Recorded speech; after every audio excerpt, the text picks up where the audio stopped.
ग्वालियर से बड़ी खबर, जहां मध्य प्रदेश में शराब दुकानें खुलने पर अब भी संशय है। शराब ठेकेदारों ने सरकार का जो आदेश है उसे नहीं माना है। सोमवार को आबकारी विभाग प्रमुख सचिव से बातचीत हुई थी। अधिकारियों और ठेकेदारों की बातचीत में बात नहीं बनी। आबकारी ठेकेदार एक्साइज ड्यूटी में छूट की मांग कर रहे थे। शराब की दुकानें खोलने का निर्णय अपनी मर्जी से लिया गया, ठेकेदारों को यह कहना है।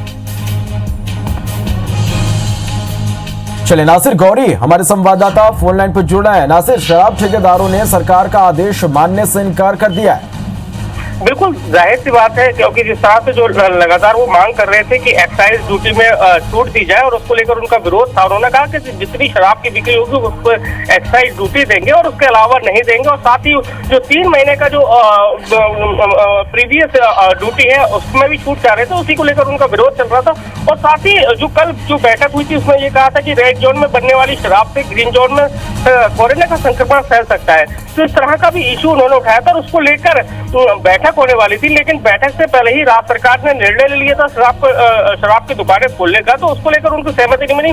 उन्होंने कहा कि मीटिंग का कोई औचित्य ही नहीं लगता है कि क्योंकि उससे पहले ही राज्य सरकार ने उसके जो नुमाइंदे हैं आबकारी विभाग के और प्रमुख सचिव, उन्होंने शराब की दुकानों को खोलने का निर्णय ले लिया, जबकि उनसे इस मसले पर बातचीत नहीं करी है। और जब आदेश निकाल दिया उसके बाद शराब ठेकेदारों को बुलाया जाता है, उनसे बातचीत की जाती है, तो कहीं ना कहीं ये उनके फेवर में नहीं है। और लगातार जिस तरह की वो जो मांग कर रहे थे उस पर भी उन्होंने कोई फैसला नहीं लिया है। तो उसको लेकर शराब ठेकेदारों ने जो निर्णय लिया है कि पूरे मध्य प्रदेश में वो अपनी दुकानें नहीं खोलेंगे। नासिर, यदि हम सरकार के आदेश की बात करें तो किस तरह के आदेश शराब दुकान खोलने को लेकर जारी हुए थे? क्या कुछ गाइडलाइन सरकार की? देखिए, शराब की दुकानों को खोलने को जो निर्देश थे उसमें कहा गया था कि जो रूरल एरिया है वहां पर, रेड जोन में जो रूरल एरिया है वहां पर शराब दुकानें खोली जा सकती है। साथ ही सोशल डिस्टेंसिंग का पालन किया जाएगा, जो पुलिस फोर्स है वो भी उपलब्ध कराया जाएगा और नियम और कायदों के तहत ही जो शराब की दुकान है वो खोली जा सकती है और उसको बेची जा सकती है।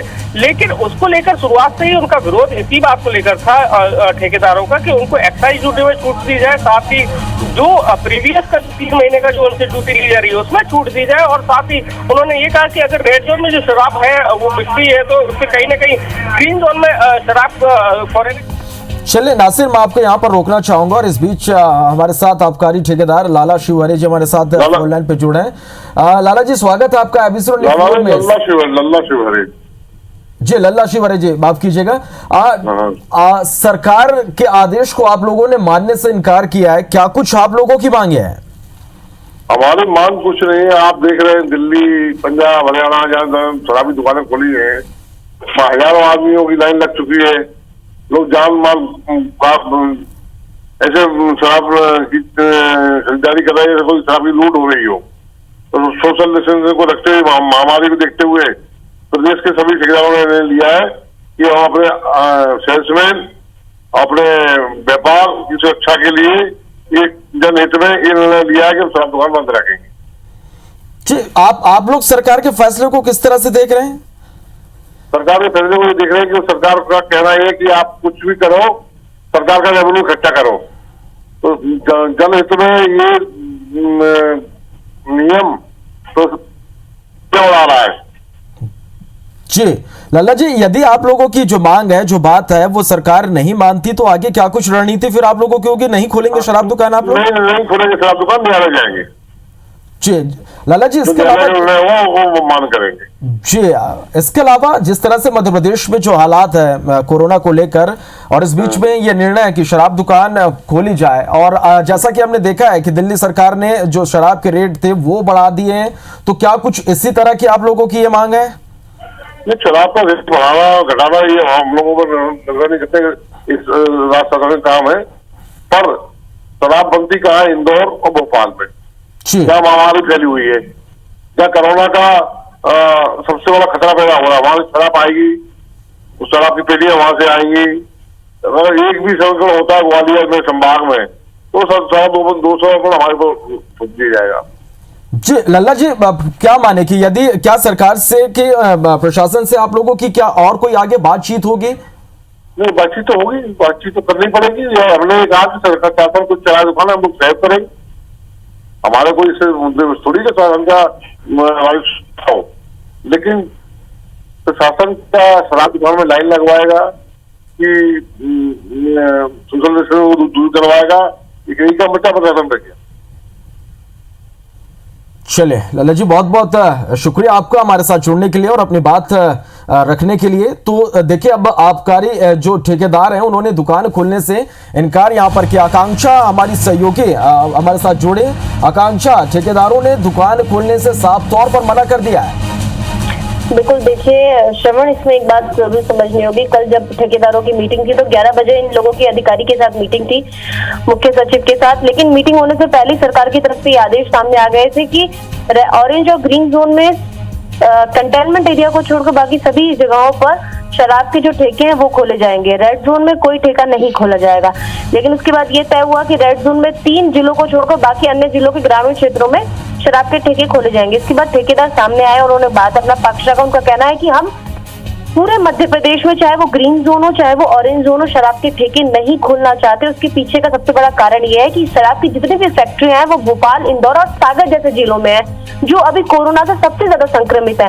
ऐसे में जब शराब बनती है और वो नए नए हाथों से गुजरकर जब दूसरे जिलों में जाएगी तो ये पता लगाना बहुत मुश्किल हो जाएगा कि वो शराब की बोतल जिसे हम छू रहे हैं वो संक्रमित है या नहीं। और ये भी बात का पता लगाना मुश्किल हो जाएगा कि ये संक्रमण जो है कहाँ से फैला। तो ऐसी स्थिति में जन जागरूकता के लिहाज से देखें तो शराब के ठेके नहीं खोलने चाहिए। लेकिन आबकारी नीति के तहत ये डिसाइड ठेकेदार नहीं कर सकते कि उन्हें कब शराब की दुकान खोलनी है और कब शराब की दुकान बंद करनी है। ये सरकार ही तय करती है। बेशक ठेकेदार मना कर रहे हैं कि वो शराब की दुकान नहीं खोलना चाहते, लेकिन चूंकि अगर सरकार के ऑर्डर हैं तो उन्हें शराब की दुकान खोलनी पड़ेगी। ऐसी शर्त में ठेकेदारों ने साफ कर दिया है कि उन्होंने सरकार के सामने अपना पक्ष रखा है। अगर सरकार नहीं मानती है तो वो जल्द ही हाईकोर्ट के सामने शरण रखेंगे और अपनी जो पिटीशन है वो दायर करेंगे, ताकि ये जो माहौल बनाया जा रहा है मध्य प्रदेश में उसको बंद किया जा सके। जी चलिए आकांक्षा, आप हमारे साथ बने रहिएगा। नासिर गौरी भी हमारे साथ बने हुए हैं। नासिर, जिस तरह से मध्य प्रदेश में कोरोना को लेकर स्थिति है, किसी से छिपे नहीं है और यहाँ पर जो मामले हैं वो लगातार बढ़ रहे हैं और इस सब के बीच यह निर्णय कि शराब की दुकान खुलने चाहिए, लेकिन ठेकेदार यहाँ पर सरकार के आदेश को नहीं मान रहे हैं। उनका साफ तौर पर कहना है कि वो अपनी दुकानें यहाँ पर नहीं खोलेंगे। अब किस तरह से देखें इस पूरे मामले को? देखिए श्रवण, सबसे पहला जो मुद्दा इनका था वो एक्साइज ड्यूटी को लेकर था। उसी को लेकर इनको विरोध चल रहा था, लेकिन उनको लगा कि जब सरकार इनकी बात नहीं मान रही है तो इन्होंने इस तरह का जो दूसरा एक फॉर्मूला है वो फेंका है। और उसी के तहत उन्होंने ये कहा है कि जो रेड जोन में जो शराब फैक्ट्रियां है वहां से शराब फैक्ट्रियों में बोटलिंग होगी और फिर उसके बाद वो अलग अलग ग्रीन जोन में और ऑरेंज जोन में पहुंचेगी। उससे कोरोना का संक्रमण बढ़ सकता है। लेकिन अगर मुख्य मुद्दे की बात करें तो ये एक्साइज ड्यूटी में छूट चाहते थे। उसी को लेकर ये पहले से ही कह रहे थे कि एक्साइज ड्यूटी में छूट दी जाए, नहीं अगर ऐसा नहीं होता है तो वो दुकानें नहीं खुलेंगे। उसी को लेकर इनका उसी बात को लेकर ये आगे बढ़ रहे थे। लेकिन जब इनका बात को तवज्जो नहीं मिली सरकार के द्वारा और सरकार के आबकारी विभाग के अधिकारियों के द्वारा, तो उसके बाद इन्होंने जो कोरोना का संक्रमण है उसको लेकर नया एक फॉर्मूला अपना सरकार के सामने रखा है और उसको कहा है कि इस तरह का एक सरकार पे दबाव बनाने की कोशिश की है कि वो कोरोना के दौर में इस तरह का जो फैसला है वो कहीं ना कहीं गलत रूप से ले रही है, क्योंकि उनसे बातचीत भी नहीं की और उसके बाद पहले से आदेश कर दिया और उसके बाद उनको मीटिंग के लिए बुलाया जाता है। तो कहीं ना कहीं एक पक्षीय आदेश है सरकार ने शराब की दुकानों को खोलने को दिया है, तो उसको लेकर उनका विरोध था। जी चलिए नासिर, बने रहिए। आकांक्षा, आपके पास मैं आ रहा हूं। आकांक्षा, जिस तरह से एक तरफ तो सरकार ने आदेश जारी कर दिए, दूसरी ओर अब ठेकेदार शराब दुकान नहीं खोलेंगे, उनका ये कहना है। अब किस तरह की स्थिति यहाँ पर बनी कि आगे क्या कुछ हो सकता है? देखिए श्रवण, एक साफ बात यही है कि ठेकेदार बेशक ये कह रहे हैं कि वो शराब की दुकानें नहीं खोलेंगे, लेकिन आबकारी नीति के तहत ये ठेकेदारों तय नहीं करते हैं कि उनको शराब की दुकान कब खोलनी है, किस टाइम खोलनी है, कब बंद करनी है। ये सरकार का और आबकारी विभाग का निर्णय होता है कि किस दिन शराब की दुकान बंद रहेगी और किस दिन खुलेगी। अगर आप आबकारी विभाग के निर्णय के विरोध काम करते हैं तो आपका ठेका, जो आपका लाइसेंस होता है, वो पूरी अथॉरिटी होती है सरकार और विभाग के पास, वो कैंसिल भी कर सकते हैं। तो ये कहना एक अलग बात है कि हम ठेके नहीं खोलेंगे, लेकिन ये बात कि ठेके नहीं खोलेंगे ये गलत है, क्योंकि कहीं ना कहीं ठेकेदारों को ठेके खोलने ही पड़ेंगे।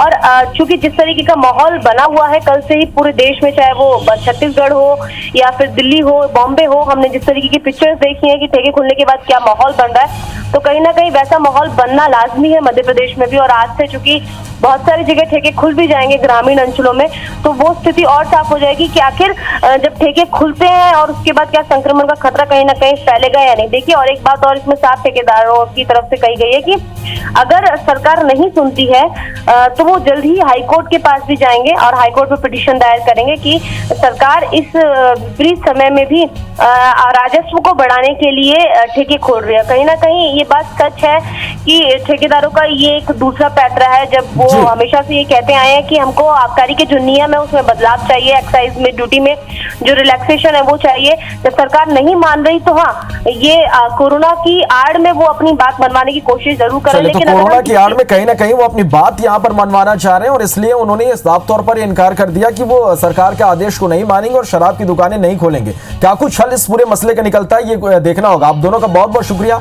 हमारे साथ जुड़ने के लिए, इस तमाम जानकारी के लिए।